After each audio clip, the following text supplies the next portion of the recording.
how have you or have you Mhm. described your expectations of what you wanted from him and from the relationship? I know a big one is I literally asked, what is your definition of cheating? Because I think things like that can have a lot of gray area Of course. and a lot of it's not black and white. I don't like third parties like meddling. I Okay. don't if the second you let another person like step into the realms of our relationship, I'm uncomfortable.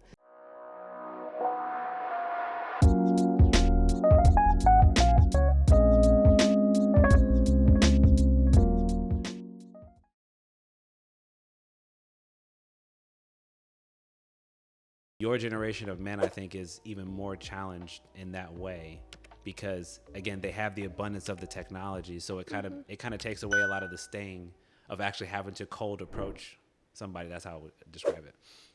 Cold approach somebody and being able to strike up conversation in a meaningful way like you described. But that's really hard if all I've ever learned how to do is like DM people. Like I don't know how to do that. So part of it is just kind of like understanding from a woman's side, like how do you think it should go? And then maybe if you're a man that's listening out there, if you don't know how to do that, is trying to learn how to apply and implement that into your life. Because then maybe you could land somebody like Amanda. Is that fair to say? That's fair. I also think it depends, like, let's say you do get the number, like, what are you, What comes next? it's like you have to have conversations with, like, actual substance. Like, Of course. I think that can be really hard, which is why I'm not a fan of, like, of the whole through the phone thing, like, getting conversations, which is why I can't appreciate, like, especially if you're going to go the dating app route. I'm not going to act like I've never had a dating app. I think it's talking enough to know there's at least some sort of similarity there. And then once you do that, it's putting the thought and mindfulness into planning a way you guys can hang out in person in a way that's, number one, not in one of your houses. Sure. I think that's big if you're actually looking for something. Right. If you tell me, oh, we can watch a movie I'm not going. Yeah, we haven't gone through those initial steps of actually figuring out like what are we interested in each other about. Yeah, I think it's also like what you plan. Like, I think it says a lot when someone takes the time to plan something that's like actually interesting and has thought put into it. I think that's a big thing if you are going to meet someone off of that. And as someone who's dated girls as well and typically been the one to plan things and be that kind of person just because of my height, basically. Okay. But I think trying to find common ground, and once you do and you see that there's enough similarities that it's someone you know you could have at least a decent conversation with, then going out, finding something that allows conversation but also backup. And I think the big part is conversation first and backup activity comes as like a secondary. Okay. Like, for example, like things I've always liked is like going to like a coffee place that happens to have like a chessboard. Now if you absolutely hate talking to this person, you can just play chess. Do an activity. Or like layered dates. I think that offers more time to connect, like when you go from one thing to another, things like that. Sure. No, I think that's absolutely very helpful for a lot of people who may not have gone through that process of trying to plan and initiate. It does take a lot of effort when you're intentionally trying to go about it. And I think I only hope that it comes across as being careful and considerate and trying to value that person's time by, thoughtfully creating this type of interaction. So I appreciate your responses there. And then kind of staying on that line of thought, and maybe you can apply this more with your situation with your boyfriend right now. How have you described your expectations of what you wanted from him and from the relationship? So I would say my situation's more unique because we had a lot to go off of. Like, by the time we were getting to the point where a relationship was in the question, we knew each other very well. Okay. We already knew that we liked each other, and we already knew that like we were like our feelings were more serious because we had so much time to build first. Right. So You had 6 months, so. with 6 months, You put in yeah, effort. it's a long time. So once we actually were to the point where we started to things started to progress and it started to get more intimate, whatever, and relationships started to come up in the question, I was very straightforward in the sense that once we kind of communication's big, that we were on the same page about where we wanted to be. Okay. I sat down and had this moment before we were even dating, but we knew we were going to be there. I laid out like a bunch of things that I was like, what is your opinion on this? And I'll tell you mine. And I'm trying to remember specifically what they were, but I know a big one is I literally asked, what is your definition of cheating? Because I think things like that can have a lot of gray area. Of course. And a lot of, it's not black and white. And some people might think that, oh, I was just having a conversation with that person. But to the other person, it's going to be like, emotional infidelity. Yeah. And I think that can have a lot of gray area. So communicating like things like that very early are important. Communicating about how serious of a thing you're looking for is important. Very important. Another thing I laid out is from the beginning is that I don't like other people having opinions, or like like people are gonna have opinions. I don't like third parties like meddling. Okay. I don't, if the second you let another person like step into the realms of our relationship, I'm uncomfortable. If they're just around too much and we're not getting alone time, or if they're doing something to like influence how you think or feel about me. Because you should go to your friends about things when you don't know what you're doing or whatever. But basically, like, if you're just letting somebody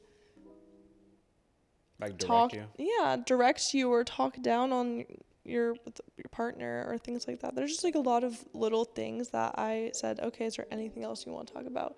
Where I felt like for me were big things that I've already experienced in past attempts to be in a relationship. Yeah. I've experienced them like being things that made things not work out. Okay. So laying out things like that. Absolutely. No, I agree wholeheartedly. I think that the more that those things are carefully laid out and mutually agreed upon, most importantly, that's going to increase the likelihood of we having longevity of the relationship, because we have that. That's why I use the term like shared vision. If you want anything to grow, you have to be operating on the same page. You have to be operating with the same definition of terms, with the same expectations. Otherwise, like you said, we're going to kind of be doing our own thing, and I might be overstepping a boundary that I didn't know because we never talked about it. So now we're fighting about something, and I'm like, hey, I didn't even think I did anything wrong. Well, you did do something wrong because I thought that wasn't okay, but we never talked about it. Okay, so now I have to work on maybe forgiving you because we didn't talk about it, but I have to firmly establish that you cannot do this again. And this is why, because it makes me feel this way. And then if I respect you and I want this relationship to work, I'm like, okay, heard. I will not violate that again.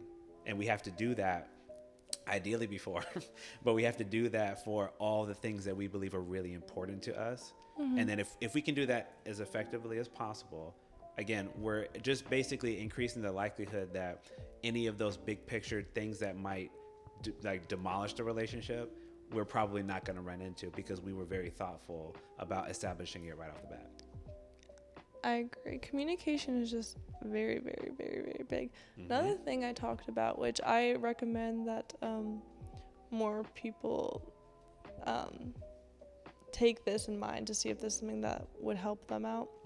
Another thing I kind of like implemented as an expectation is, once we started getting physical, I was like, okay, are there certain steps for consent that you feel like you need to feel comfortable? Okay. And we talked about if we were comfortable with the level we were currently doing at the time, with like the few experiences we had at that point, or if we felt like we needed more.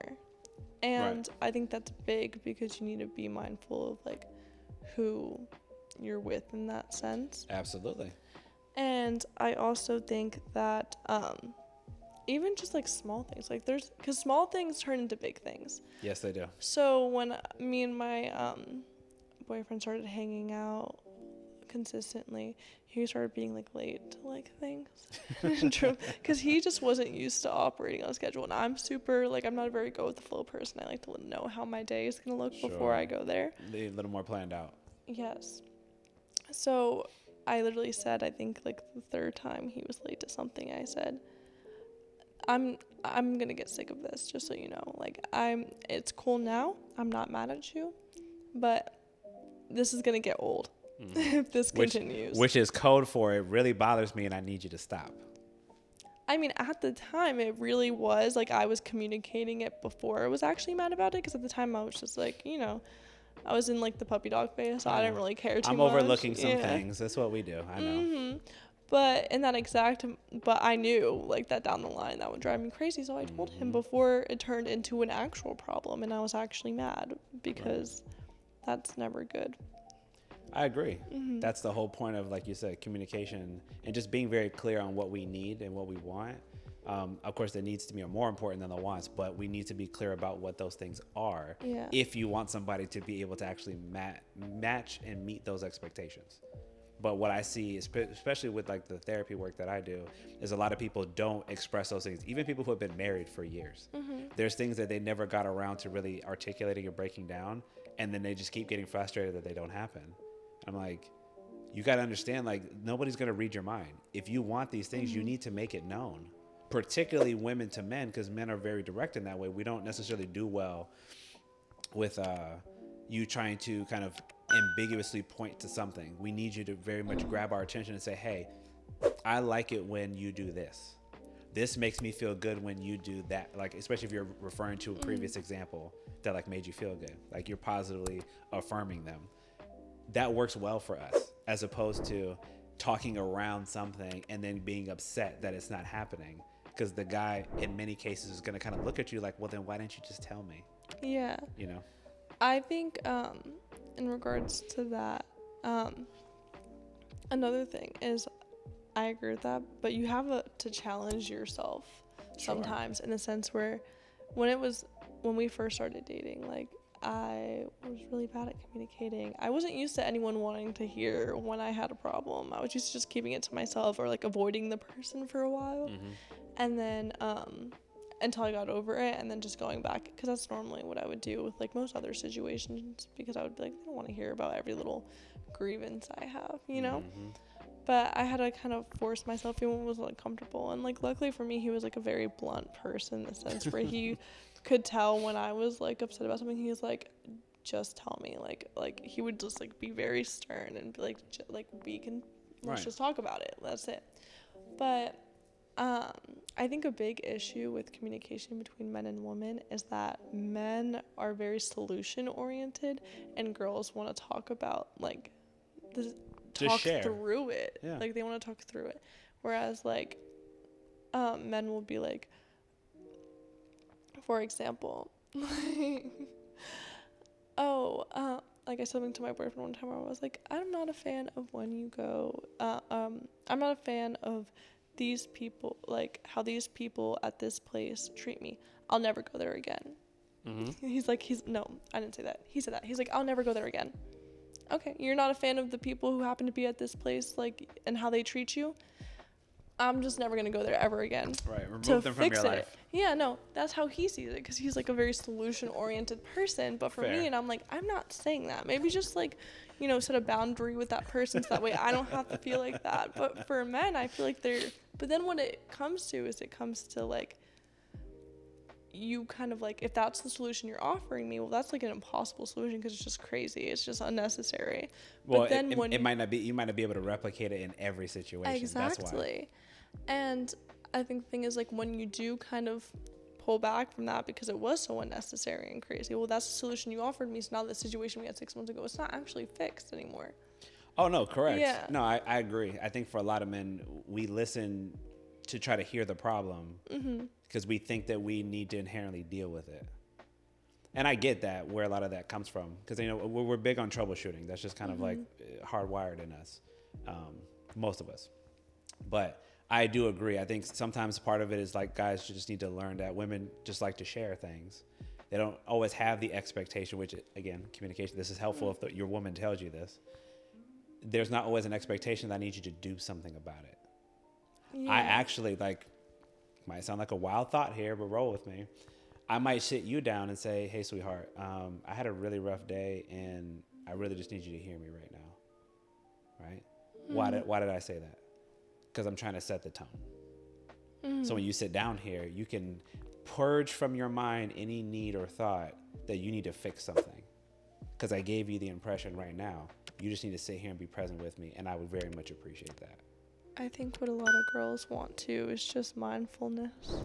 Yeah. Like, I want you to keep the fact that this situation makes me feel this way in mind, so that if it does happen again, not necessarily that you need to go back and fix this issue that happened a week ago, you can just show a level of mindfulness that, like, serves both of us. Sure. And I think another thing too, going back to communication, this is something that it was actually my therapist's idea, and I thought it's a great idea as far as like relationships go, is you have expectations in the beginning. Well, now you're 6 months in, a year in, 3 years in, and she said you need to reset the expectations. Of course, because once you're you changing. get a new point. And I think that's another very important thing is, like, I think in my current relationship, we had this point where there was a little bit of just conflict or messiness. Just like nothing that was a big deal. Just like little things weren't quite working. And we had to sit down and rehash out what our expectations were. Right. But you do, because, excuse me, you're not the same person No. you were when you started. Neither is he. And so you need to lay out as thoughtfully and as carefully as you can, what is it that we want? This is why I talk about why it's good to lay out those expectations, because you need to know where you're going. If you are just, imagine you're just in a car and you're driving with no goal in mind, no destination in mind, then you're not going to get anywhere, right? You need to know where you're going. And again, I understand that for some people that might sound intimidating or that might come off as being aggressive. But I think when you kind of have that idea in mind, then it helps you sort of be like your North Star.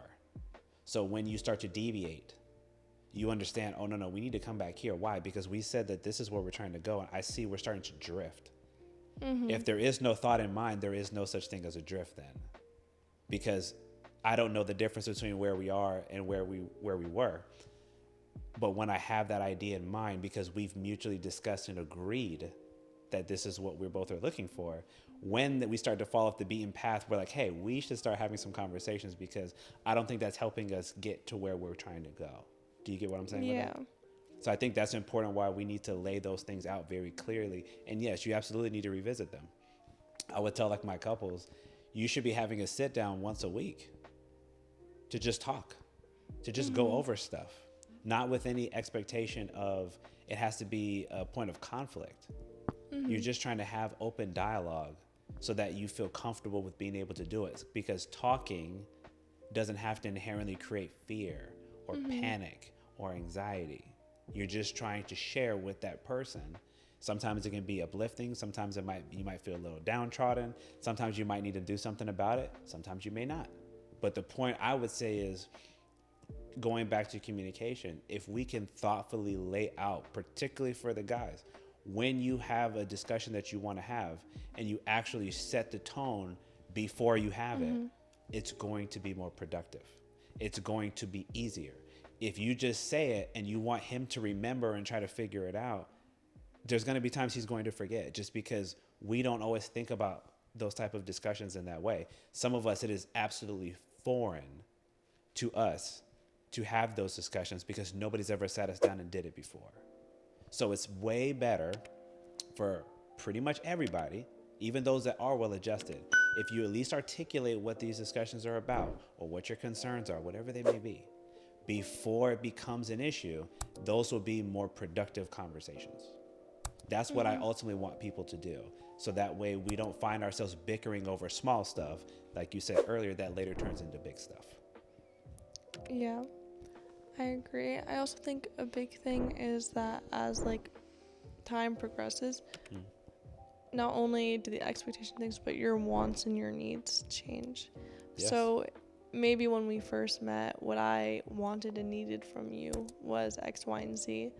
but now it's completely different because maybe I appreciated, maybe when I got home from work when we first started dating, you making me dinner was the best thing, but maybe my work schedule will change, and now no longer you making me dinner feels like the best part of my day, or like you're supporting me. Maybe now what I really want is a really good conversation, or more alone time, or whatever, or like things just change. Like you change, the person change, and I think being able to like outline and understand where you're at in your life in that current period, and understanding what you need, and also what the new challenges and responsibility your partner's taking on in his personal life or their personal life. I think that's just as important as like where you're going in the end. Agreed. I think it goes back to your point about you need to revisit these things so you can kind of give an update. You know, this is where we are. I need things a little bit to be a bit different now, and you might need them as well. So let's make sure we lay those things out. So we're still kind of meeting each other's expectations, but we're helping to fulfill those desires of one another. And it's always going to be easier when you express them very clearly. Right.